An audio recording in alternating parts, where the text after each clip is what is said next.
Hey there, educators, and welcome back to the Make Math Happen podcast. I'm your host, Lanisha, and in the last episode, we reframed ratios as relationships and not just numbers. We talked about ratios as a way to describe how two quantities vary together. We were building on multiplicative reasoning rather than rules or tricks. Before we go any further, though, I want to make sure that we are connecting back to where we started. In December, we focused on seeing math. Geometry helps students notice structure, reference points, and scale. In January, we moved into understanding math, slowing down to make sense of numbers, distance, value, and relationships on the number line. And this month, we've been talking about those ratios, those relationships, and connecting the math. And today's episode sits right at the intersection of month one and month two. Before students can work flexibly with ratios, they must first be able to answer a much simpler but powerful question.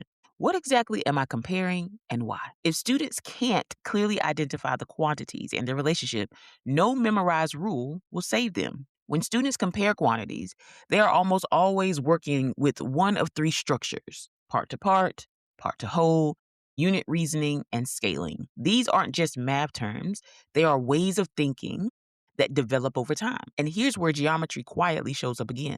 Comparison depends on reference points, structure, scale. These are geometric ideas. So let's focus on part to part. Part to part comparisons focus on how two quantities relate directly to each other. 3 red tiles for every 2 blue tiles. 4 girls to 5 boys. 2 cups of water for every 1 cup of juice. There is no whole explicitly referenced here, just two quantities being held in relationship. Geometrically, this mirrors comparing lengths side by side or aligning segments. Students are reasoning about parallel relationships. When students have early experiences comparing lengths, shapes, and attributes using consistent references, they are rehearsing the thinking they will later need for ratios. When those experiences are rushed or skipped, ratios feel abstract and disconnected. Ratios also feel like brand new thinking, and we know that ratios are not brand new thinking. The vocabulary may be brand new, but the thinking is not. Part to whole reasoning answers a slightly different question, right? How does this quantity fit within a whole? This is where fractions live, and this is also where confusion often begins. Fractions can represent ratios, but ratios don't always behave like traditional fractions. When students treat every ratio like a fraction, they misinterpret situations. They default to procedures instead of meaning. Geometrically, part to whole reasoning relies on partitioning space, area models, length models, number lines. And here's the critical point. If we don't give students time to make sense of these models in the early years, we lose these models as scaffolds later. I need that to sit in your spirit. If we rush through these models, if we don't prioritize students mastering these models, then when students get to upper elementary, when they get to middle school, and teachers are attempting to connect to prior learning, to use these models to help students understand new, and I'm using quotations, concepts, the teacher ends up spending just as much time teaching the model as they do teaching the grade level concept because the student didn't master it. So now we've lost a strategy. We've lost a scaffold. We've lost a supportive structure that could have been there to help that kid get the grade level content. So I want these tools, these models to be thinking tools for kids. I don't want them to be decoration. I don't want them to be something that we kind of sort of mention today, but we're really not focusing on what it means.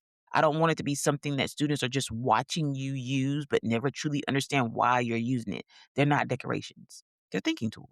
Okay. So now unit reasoning. Unit reasoning is where proportional thinking really comes into focus. So rather than asking, what does one unit represent? What happens if I scale it? What stays the same and what changes? We can ask questions that surface the reciprocal relationship embedded in ratios. So we can shift those questions to, what if there was only one of either quantity? What if there was only one red tile? What does that mean for the blue tiles? How would the relationship look different? How would it be the same? These questions naturally lead students to unit ratios without naming them prematurely. When students reason about one of this and one of that, they begin to see that ratios describe two perspectives at the same time. One unit of the first quantity corresponds to a specific amount of the second, and one unit of the second corresponds to a specific amount of the first. That reciprocal relationship is powerful, and it's so useful in so many other areas of mathematics. It helps students understand that ratios are not directional tricks. They are relationships that can be viewed from more than one angle. And once students can reason this way, scaling becomes intuitive. They already understand what one unit means. They already understand what stays consistent. They already understand what changes together. That's the kind of thinking that transfers. So let me pause here for a minute because I do a lot of reading, I do a lot of listening to podcasts, and I like sharing the things that I'm learning. The things that I share on my podcast are not simply my ideas. They are my ideas, but they are ideas based off things that I've read, things that I've experienced, and things that I feel like have merit. Okay. Some of the things that I'm mentioning in today's episode, they're actually backed by decades of research. One of the most influential researchers in this space is Susan Limon, and I'm hoping I am pronouncing your last name correctly. Please forgive me if I am not.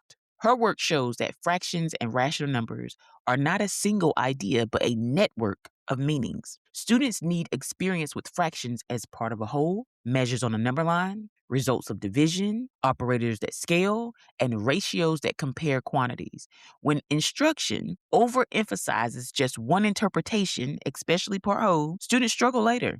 They can't connect fractions to division. They can't reason about magnitude. They have trouble moving between fractions, decimals, and ratios. Lamone found that students who reason with representations, like number lines, tape diagrams, and area models, they develop stronger proportional reasoning and are more likely to transfer understanding to new context. And this challenges a belief that we need to confront. There is I initially intended to say it's a quiet assumption, but I think the assumption is quite loud that if a student needs to draw a picture, something must be wrong. That this student is operating somehow on a lower cognitive demand, that this student has unfinished learning, that they are not an advanced thinker. And I am here to tell you today that that belief is backwards. When students draw, model, or use tools strategically, they are translating text into meaning. They are identifying quantities, organizing information, and clarifying relationships. That's not a weakness. That's sense making. This aligns with Rosenshine's principles of instruction, which emphasize that effective teaching is not pure lecture and it's not unstructured discovery. It is carefully guided instruction. Rosenshine highlights the importance of modeling thinking, using visual representations, guiding practice before independence, asking questions that require explanation. Students need to be taught ways of thinking. They need to practice those ways of thinking and then be given space to connect ideas to their own. That's exactly what representations allow us to do. So I want to pause a little more to share some thoughts, some takeaways on another article that I read. And it might have been in Susan Lamon's article. But there was this idea that if we're looking for evidence of student thinking, then we probably shouldn't be looking for them to exactly mimic what we've done. We should see some evidence of them making sense of the new idea that they're working with as a connection to ideas that they already own. So it may look a little different because they're connecting it to something they learned last week, last year, last month. And I'm still processing this takeaway. I'm still processing this. We're going to explore that over on TikTok, but I wanted to share that here in my space because I know that I'm among friends. I got my faithful few who have been with me every single week for the last year, and I appreciate you.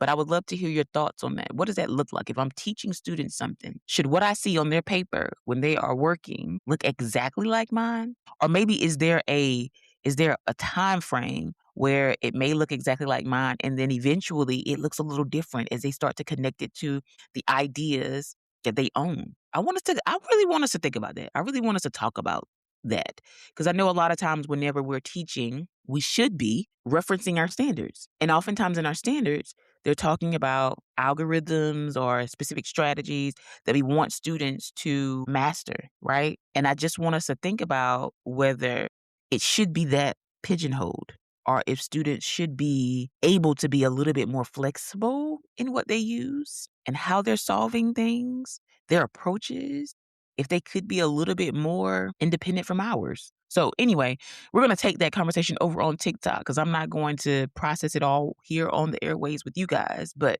if you have a thought on it, feel free to email me. Feel free to reach out to me. I am Make Math Happen on TikTok. All right, so back to the episode. Reading, reasoning, and the three reads routine. One of the most persistent barriers to comparison is reading comprehension. Students can't reason about relationships if they can't first identify quantities. And if we continue to reduce quantities to just how much instead of how much of something, students will continue to pull numbers out of the text and plug and chug without considering the relationships. That's why routines like three reads matter. Traditionally, we are reading the text, then we're asking, what is the problem about? We read it a second time and we're asking, what is countable or measurable? We read it a third time and we're asking, what strategies might we use? I want to suggest a small, but I think powerful shift for the third read, especially when we're talking about ratios. What is the relationship here and how do we know? That question forces comparison. For students who are not strong readers, though, support is going to matter. So outside of what they're going to get outside of your classroom, okay, we need to be modeling teacher think alouds. We need to be showing them what that thinking looks like so that they can kind of see a pattern, right? And start to make understanding of what that looks like, what it sounds like, what the results are.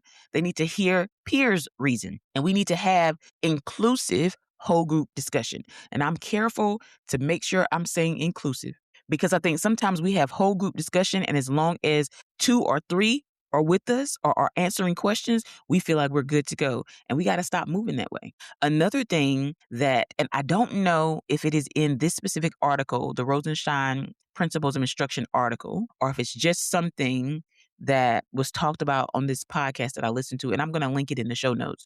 But they talk about this idea of having students at 80% accuracy before we're moving on. And I'm not going to pause too much to talk about it here, but I felt like it was worth a mention when we talk about inclusive whole group discussion. So thinking that we've reached a level that allows us to progress when there's only 2 or 3 who are talking back to us, who are collaborating, who are voicing their opinions or sharing their thoughts, it's not enough.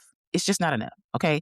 And this isn't about lowering expectations. It's about widening the access. Okay. So that all of our students have an opportunity to be successful. And I'm always relating back to geometry because I feel like geometry is always the silent partner here. It's always showing up. Comparison depends on structure. And I said this earlier. It depends on reference points and it depends on scale. When students compare lengths, areas, or distances, they are rehearsing the same reasoning they need for ratios and proportions. When we skip sense making with these models early on, we don't just lose time, we lose tools that students will need later. So here's the big idea from today's episode. Before procedures, students must be able to answer, what am I comparing? So what are those quantities here? How are these quantities related? What stays the same in this relationship? What changes in the relationship? These questions live at the heart of geometry, number sense, and proportional reasoning. When students can answer them, ratios stop being confusing. They become meaningful. And then we're building capacity within our students as well. So homework in the classroom. This week, I want you to try to ask students to name the type of comparison before solving. I want you to use the number line as a comparison tool, not just a calculation aid, okay?